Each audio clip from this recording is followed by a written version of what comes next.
Why does the world's oldest democracy, Sri Lanka, face such a paradox when it comes to journalism and its training?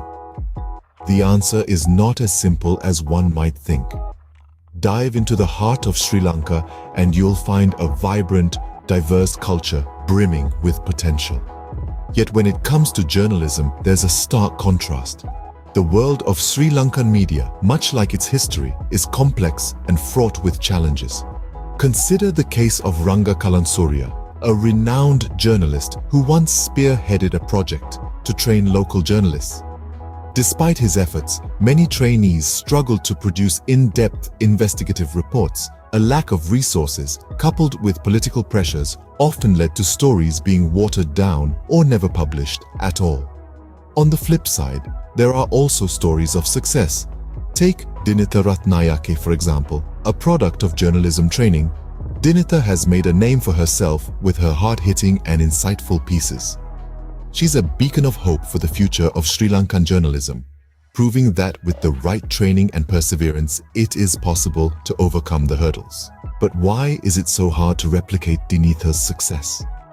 Why do so many journalism trainings fail to produce competent investigative journalists? The answer lies in the intersection of politics, culture, and economics. In Sri Lanka, the media landscape is heavily influenced by political forces. Journalists often face intimidation and threats, leading to self-censorship.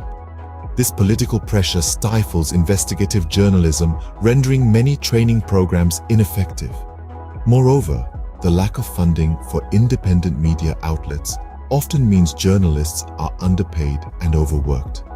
This leaves little room for in-depth investigations that require time, resources, and a certain degree of personal safety. In addition, the cultural aspect cannot be ignored.